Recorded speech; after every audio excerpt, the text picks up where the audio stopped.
내가 이미 얻었다 함도 아니요 온전히 이루었다 함도 아니라 오직 내가 그리스도 예수께 잡힌 바 된 그것을 잡으려고 달려가노라. 형제들아, 나는 아직 내가 잡은 줄로 여기지 아니하고 오직 한 일, 즉 뒤에 있는 것을 잊어버리고 앞에 있는 것을 잡으려고 표대를 향하여 그리스도 예수 안에서 하나님이 위에서 부르신 부름의 상을 위하여 달려가노라. 그러므로 누구든지 우리 온전히 이룬 자들은 이렇게 생각할지니 만일 어떤 일에 너희가 달리 생각하면 하나님이 이것도 너희에게 나타내시리라. 오직 우리가 어디까지 이르렀든지 그대로 행할 것이라. 아멘. 세계 선교를 이끄심이라는 제목을 통하여서 하나님의 말씀을 전하겠습니다. 아프리카 선교를 가던 날, 그날도 역시나 고난이 찾아왔습니다. 하나님의 나라의 백성을 구원하는 예수 그리스도 복음 전파에는 항상 죽음과 같은 고난이 동반되었습니다. 사도 바울의 고백처럼 고난은 예수를 쫓아가는 길에 필수였습니다. 그래서 사도 바울은 빌립보서 3장에서 내가 그리스도와 그 부활의 권능과 그 고난의 참여함을 알고자 하여 그의 죽으심을 본받아 어떻게 해서든지 죽은 자 가운데서 부활에 이르려 한다고 고백하였고, 또한 표대를 향하여 그리스도 예수 안에서 하나님이 위에서 부르신 부름의 상을 위하여 달려간다고 고백하였습니다. 히브리서 11장 6절에서는 믿음이 없이는 하나님을 기쁘시게 하지 못하나니 하나님께 나아가는 자는 반드시 그가 계신 것과 또한 그가 자기를 찾는 자들에게 상 주시는 이심을 믿어야 할지니라 하시는 말씀대로 아프리카 선교는 하나님의 기쁨을 위하여 하나님의 뜻을 이루어 드리기 위해 가는 길이었습니다. 저는 차도와 수단에 파송된 장사라 선교사와 박정희 선교사에게 가서 그들을 치료하고 굳게 하며 그곳 선교지를 돌아보아 견고하게 해야 했습니다. 아프리카로 떠나는 날 저는 예상하지 못한 심한 몸살 감기로 고통 가운데 있었습니다. 고열과 기침으로 밤새 시달렸지만 이른 새벽에 공항으로 가야 했습니다. 아프리카 선교는 건강한 몸으로 가도 힘든 여정인데 몸 상태가 매우 안 좋으니 마음이 우울해졌습니다. 그런데다 겨울이라 찬바람이 심하게 불어서 여행 가방을 끌고 걸어가기조차 힘겨웠습니다. 거기에다 그때 저는 가족과는 떨어져 있었고 대신 85세 된 할머니 권사님 댁에서 묵었다가 가는 상황이었습니다. 찬바람 부는 새벽에 공항으로 나서는데 저를 배웅한다고 따라오는 그 권사님이 오히려 나는 더 걱정이 되었습니다. 공항까지 같이 가겠다고 하시는 권사님에게 집으로 들어가시라고 강경하게 권하니까 멈춰서서 안쓰러워하시면서 저를 위해 기도하는 것이었습니다. 하나님, 저 종이 하나님의 부르심 앞에 연약한 몸을 이끌고 가야 하는 길을 어찌합니까? 제가 감히 막을 수도 없으니 하나님 도와주십시오. 하나님은 무한한 사랑과 능력이 있으시니 은혜를 베풀어 주옵소서 하면서 기도하는 소리를 들으며 걸어가는데 마음이 무언가 울컥함이 느껴졌습니다. 그럼에도 불구하고 저의 가는 길에 수많은 생명들이 달려있음을 생각하면서 그들의 구원을 위해 앞을 향하여 걸어갔습니다. 택시 타는 곳에 왔는데 가면서 먹으라고 준비한 떡을 제 가방에 넣어주면서 안쓰러워하던 노 권사님, 지금까지도 그 기억이 생생합니다. 선교지에 가서 쓰라고 건네주시던 그 헌금, 자신도 형편이 그리 좋지 않으면서도 주님의 일에 쓰라고 하시던 그 마음과 따뜻한 손길, 주님이 받으시고 반드시 대가를 지불하실 줄 믿습니다. 반대로 저를 멸시하며 조롱하던 그들 또한 주께서 의의 심판으로 통치하실 것입니다. 예수를 믿고 따르다가 무엇이 남았느냐?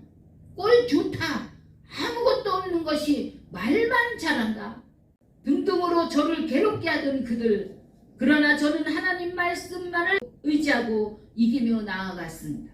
시편 23편 5절과 같이 원수의 목전에서 저에게 상을 차려주시는 하나님만을 바라보았습니다. 공항버스를 타는 곳으로 택시를 타고 가는 중에 무척이나 외롭고 슬픔이 크게 밀려왔습니다. 그래도 남들은 가족들이나 영적인 가족들이 따뜻하게 배웅해 주기도 하는데 왜 나는 겨우 85세 된 노인 한 명만이 배웅을 하는가? 가방 하나도 끌어줄 힘이 없는 분이신데, 그러나 하나님만을 바라보고 하나님만 의지하리라 다짐을 하고 있는 그 순간 하나님께서 말씀하시기를 너 같은 종이 이 나라에 인한 너희 나라를 전쟁에서 지켜주겠다 하시는데 감격과 감동의 눈물이 솟구쳐 올라왔습니다. 저의 가는 길이 하나님께서 보시기에 얼마나 기쁘고 중요하면 우리나라를 전쟁으로부터 지켜주신다고 하시는 건가 생각되니 아무리 힘들어도 인내로서 끝까지 갈 수 있었습니다. 수단 공항에 마중 나온 선교사가 저를 보더니 환자가 돼서 이 먼 곳까지 왔다고 하면서 우선 저를 선교관에서 쉬도록 해주었습니다. 먼저 해야 할 사역은 선교사들을 치료하고 영적으로 충전하고 가르쳐서 더욱 굳게 하며 영적으로 업그레이드 시켜야만 했습니다. 수산에 파송된 선교사를 향한 주님의 계획은 아랍 전 지역을 감당하는 것이었습니다. 또한 차드에 파송된 선교사와 선교지를 향한 하나님의 계획은 아프리카 전 지역을 복음으로 감당하게 하는 것이었습니다. 수산 선교사는 영적으로 매우 약해져 있었습니다. 성령님이 그를 진단하신 결과 영적인 유방암이 발견되었고 저로 하여금 그를 치료하도록 하셨습니다. 그 선교사는 그곳에서 영적으로 너무 시달렸기에 병에 걸렸습니다. 차드 선교사도 수산으로 오게 하여 살펴보니 그 또한 영과 육이 약해져 있었습니다. 그는 말라리아에 걸려서 자주 화장실에 가야 했고 영양 공급이 부족하여 평소에 늘 어지럽고 기운이 없었습니다. 그래서 맡은 일을 감당하기가 매우 어려운 상황이었습니다. 뜨거운 차드 사막에서 고생이 심했고 선교관의 환경도 매우 열악하였습니다. 발전기로 전기를 끌어들이는데 선교관에 한 달씩이나 전기가 들어오지 않아서 너무나 더워 열사병에 걸리기 일쑤였습니다. 또한 수단 선교관에는 강도가 2명이 들어와서 선교사를 큰 냉장고에 넣고 강탈하려 하였습니다. 선교사는 방으로 들어가 문을 걸었지만 강도들은 문을 열고 들어와 밧줄로 그를 묶고 죽이려 하였습니다. 그때 선교사가 큰 소리를 질렀더니 위층에 사는 현지인이 경찰서에 신고해서 강도를 잡았고 선교사는 큰 위기를 모면하게 되었습니다. 이야기를 듣고 보니 너무나 기가 막힌 상황에 그저 놀라울 뿐이었습니다. 그들을 도와주고 치료해줄 방법은 주님께서 말씀하신 대로 오직 기도 외에는 없었습니다. 그들을 위해 간절히 기도하였더니 성령께서 강력하게 임하셔서 그들을 치료하기 시작하셨습니다. 그리고 그들과 함께 하나님을 예배하는데 성령께서 말씀과 기도로 우리에게 역사해 주셨습니다.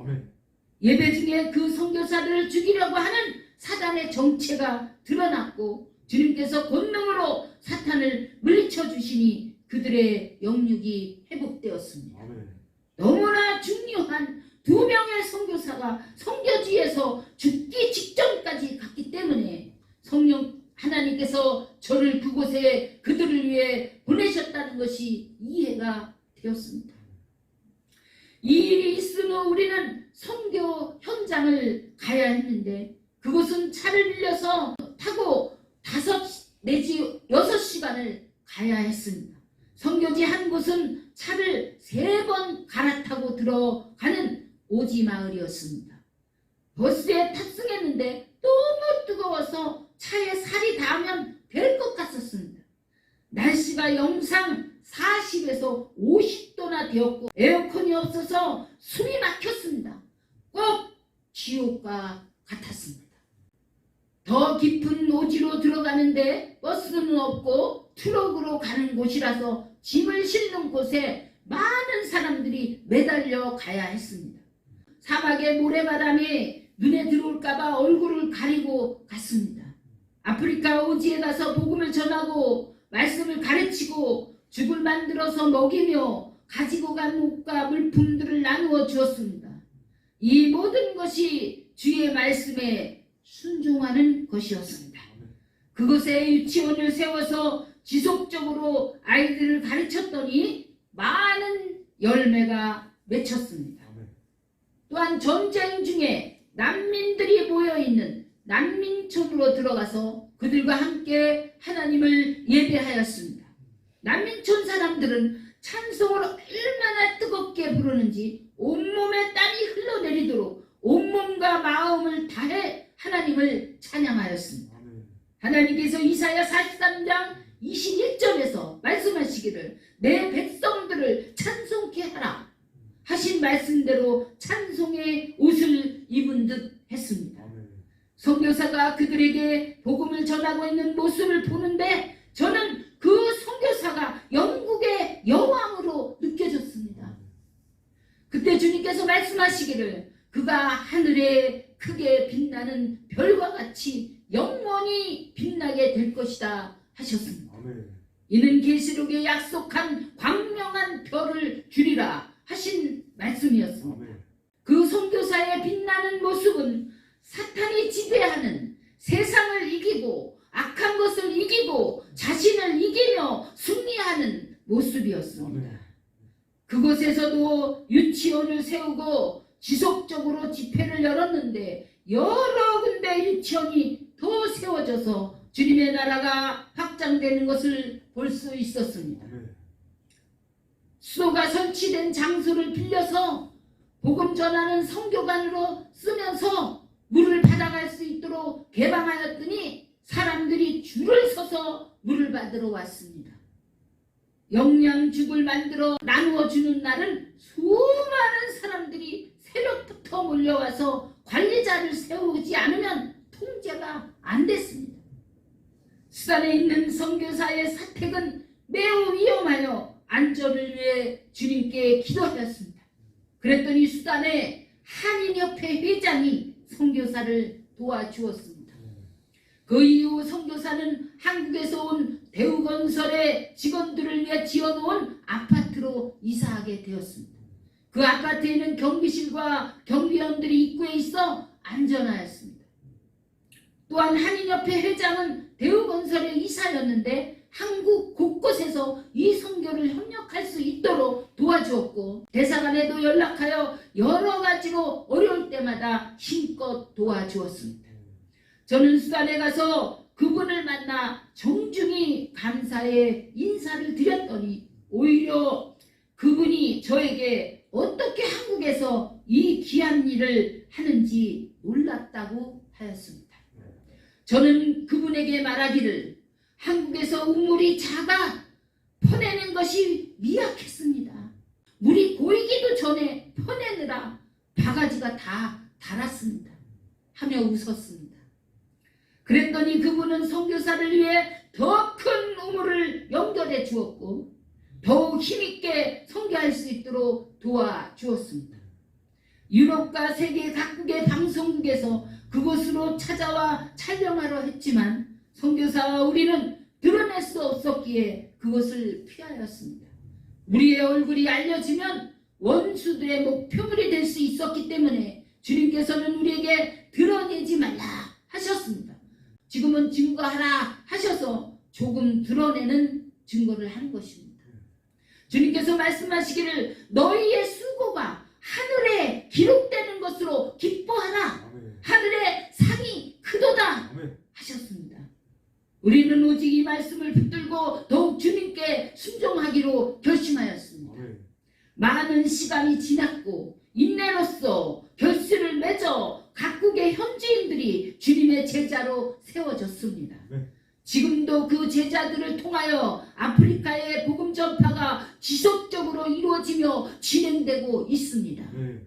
주님은 하늘에서 금메달을 우리의 목에 걸어주시고 훌륭히 잘했다 하시며 상을 주셨습니다. 그리고 주님은 더 크고 귀한 선교 역사와 인류 구원의 일들을 우리에게 맡기셨습니다. 작은 일에 충성한 자에게 더 큰 일을 맡기리라 하신 말씀대로 주님은 지금도 우리를 통해 일하고 계십니다. 이 모든 것을 하나님이 하셨고 우리는 하나님이 주신 은혜로 순종할 수 있었습니다. 이제 이 세상 끝날 육체 가운데 있을 때까지 이 복음을 땅끝까지 전파하라 하시는 주님의 명령에 쓰임받기를 소망하며 예수 그리스도만을 쫓아가려 합니다. 이 모든 은혜가 저와 모든 이들에게 동일하게 임하시기를 주 예수 그리스도의 이름으로 축원드립니다.